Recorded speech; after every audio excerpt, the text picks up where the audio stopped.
Calling বেলের শব্দে নাজনীনের ঘুম ভাঙে। অনবরত কলিং বেল বাজিয়ে চলেছে কেউ। বিরক্তিতে নাজনীনের কপালে দুটো ভাঁজের সৃষ্টি হয়।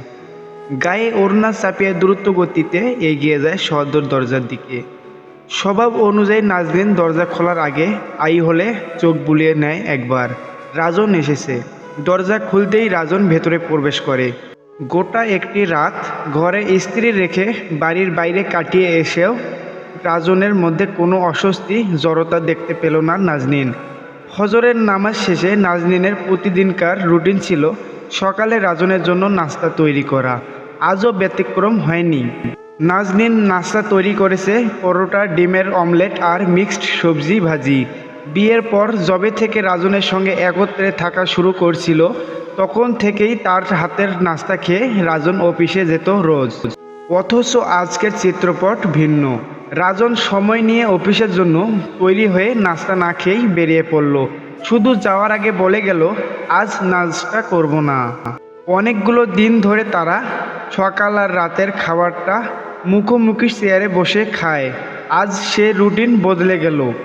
রাজনের জন্য নাজনীন আজও নাস্তা বেড়ে টেবিলে সাজিয়ে রেখেছিল, কিন্তু রাজন না খেয়েই অফিসে চলে গেল।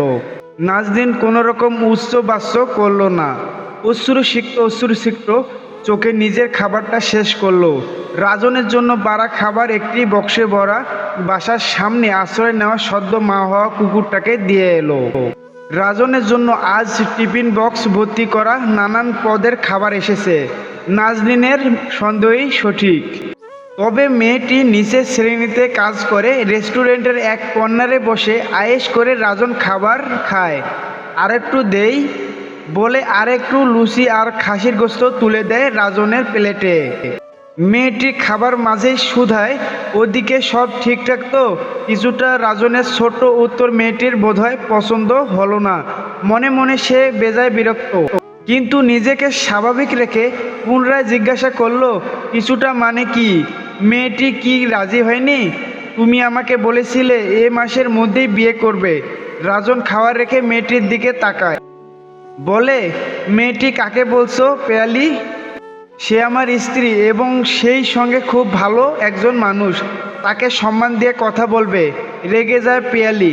কণ্ঠে রাগ মিশিয়ে চাপা স্বরে বলে ওঠে, এতই যখন ভালো তাহলে আমার কাছে কি করতে এসেছিলে? এখন এসব কথাই বা কেন বলছো?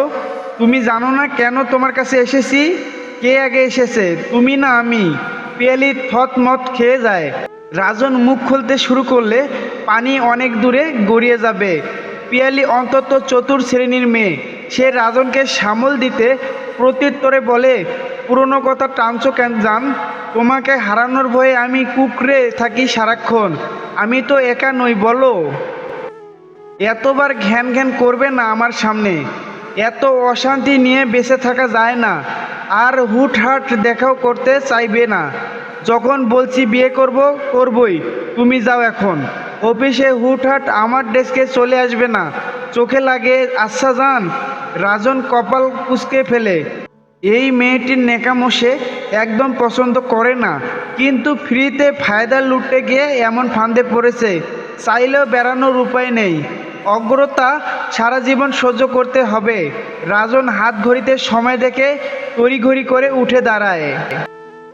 রাজন চলে যেতেই পিয়ালি মুখে পৈশাচিক হাসি ফুটে ওঠে। এমন রেডিমেড মাল পেতে হলে এটুকু কথা সহ্য করাই যায়। বেশিক্ষণ নয়। রাস্তা কিভাবে ক্লিয়ার করতে হয় তা আমার ভালোই জানা আছে। তখন তপ্তপ দ্বীপ্রহর। নাজনীন সবে গোসল করে রুমে এসেছে। ড্রেসিং টেবিলের আয়নার সামনে দাঁড়িয়ে মাথায় কুণ্ডলি পাকিয়ে চুলে পেঁচিয়ে রাখা টাওয়েল খুলছেন নাজনীন। এর মধ্যেই শব্দ করে ফোনের রিংটোন বেজে ওঠে। রাজন কল করেছে। নাজনীন ভীষণ অবাক হয়। সে বিস্ময় নিয়ে কল রিসিভ করে। ওপাশ থেকে রাজনের কণ্ঠস্বর জিজ্ঞাসা করে, কি করছো নাজনীন? গোসল করলাম মাত্রই। খেয়েছো? না। খেয়ে নাও, অনেক বেলা হয়েছে। হ্যাঁ। বিকালে কি খাবে বলো? অফিস থেকে আজ তাড়াতাড়ি চলে আসবো। তোমার জন্য কি আনবো? নাজনীনের আজ যেন অবাক হওয়ার দিন। রাজনের হুটহাট করা কর্মকাণ্ড তাকে যেন দুঃখের সাগরে ভাসিয়ে নিয়ে যাচ্ছে। তেমনই প্রশ্ন জাগছে তার প্রতিটি কাজে। নাজনীনের হঠাৎ মনে হয় সব বুঝি ঠিক হয়ে আসছে। রাজন ভুল ভ্রম থেকে বেরিয়ে আসছে। গত রাত সকাল মিলিয়ে রাজনের একের পর এক কর্মকাণ্ডের নাজনীন যেমন দুঃখের সাগরে ভাসছিল। দুপুরে স্বামীর তরফ থেকে আসা একটি কল আর কিছু কথায় সে সব ভুলতে বসেছে। তার নারী মন প্রত্যাশা রাখছে অনেক কিছু। চোখ ভরে ওঠা পানি হাতের উল্টো পিঠ দিয়ে মুছে বলল, কিছু না, আপনি আসলেই হবে। রাজন কলে রেখে স্বস্তির নিঃশ্বাস ফেলে। সে বিশ্বাস করে নাজনীনের সঙ্গে সুন্দর ব্যবহার একটু যত্ন নিলে মেয়েটি সহজেই তার প্রস্তাব মেনে নিবে।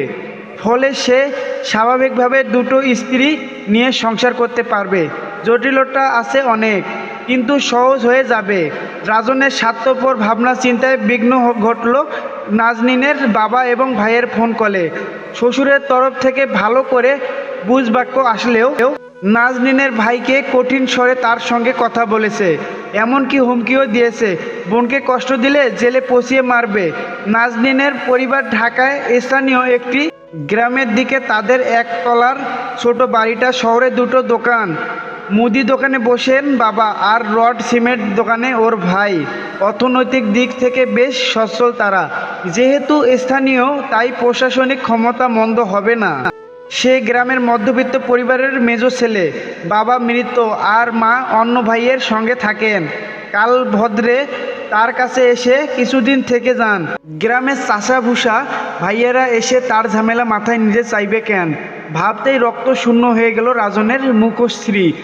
একটি সমস্যা থেকে রেহাই পেতে গিয়ে আরও অনেকগুলো ঝামেলার সম্মুখীন হলো সে। নাজনীনের জন্য তার বাবা ভাই থাকলেও তার জন্য কেউ নেই। পানি অনেক দূর গড়ালে সেই পানি তাকেই ডুবে মরতে হবে। অগ্রতা রাজন বুদ্ধি নিতে পিয়ালির শরণাপন্ন হলো। অন্যদিকে সব শুনে পিয়ালিও দুশ্চিন্তায় পড়ে গেল। কিছুক্ষণ ভাবনা চিন্তার অবসানে সে এক পৈশাচিক দুষ্ট বুদ্ধি এঁটে ফেলল মাথায়। ডার্লিং, কোনো চিন্তা করো না, এতদূর যখন আসতে পেরেছো আরেকটু পথ হয়ে যাবে। এ নিয়ে তো এত ভেবো না, আমি আসি তো, পথের কাঁটা নিজ থেকেই সরানোর ব্যবস্থা করছি। রাজনের পিয়ালির কথা বোধগম্য হয় না। বুঝলাম না, হেয়ালি না করে সরাসরি বলতে পারো। পিয়ালি হাসে। মনের কথা মুখে আনলে এই নারী লোভী পুরুষরা নিজের স্বার্থ নিয়ে সরে পড়বে। যা করার তার একাই করতে হবে। রাজনকে আশ্বস্ত করলো, সেরকম কিছু না, আমাদের ভালো হোক এমন কিছুই করব।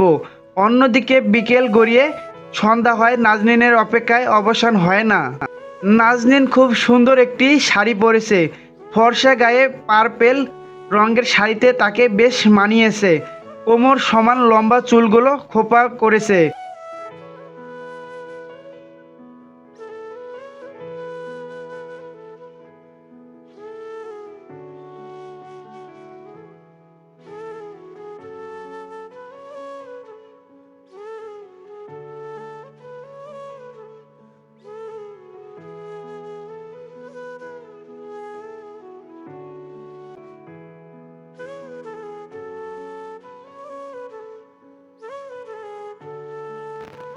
ছিল তর্কযুদ্ধ। অভিমানে মুখ ফুলিয়ে রাখার কথা ছিল। নাজনীন রইল দিঘির টলমল পানির মতো শান্ত স্থির। রাতে খেতে বসে মুখোমুখি হলো দুজন। রাজন মুখ খুলল তখন। নাজনীনকে জিজ্ঞেস করলো, ওই বিষয়ে কিছু ভেবেছো?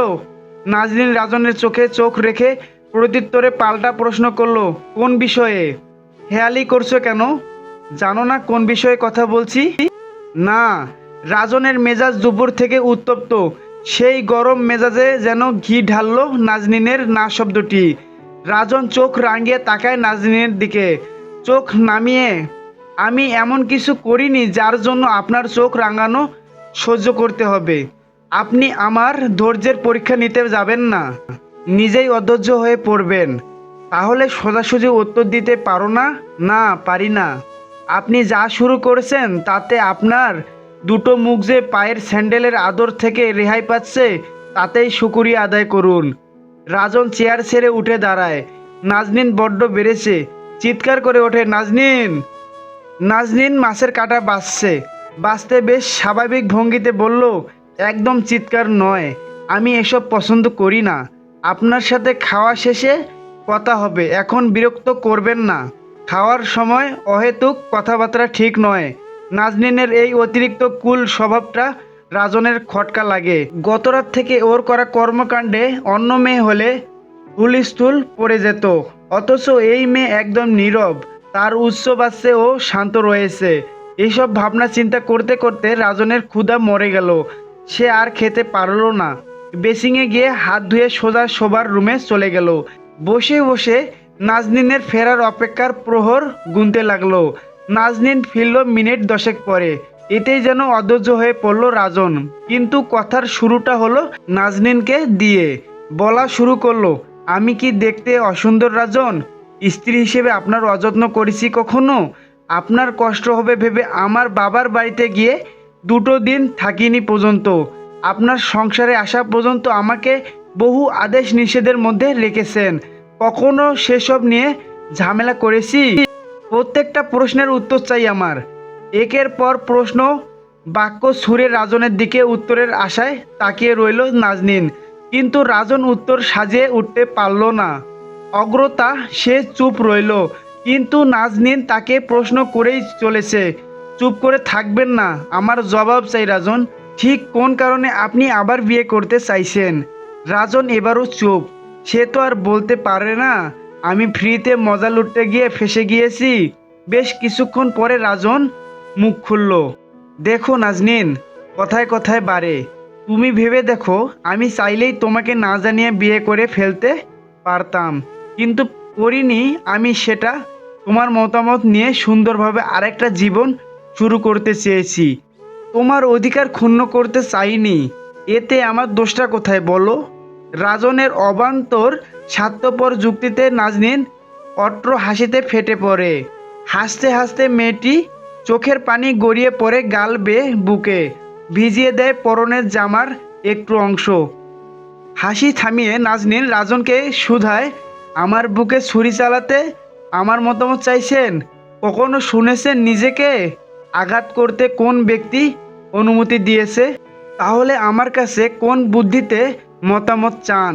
আমাকে ভালো না লাগলে সোজাসুজি বলে দিবেন, আমি সরে যাব। কিন্তু আমাকে বর্তমান রেখে আরেকজনকে ঘরে তুলে আমার জীবনকে জাহান্নাম বানাতে চাওয়ার অধিকার আপনাকে কে দিয়েছে?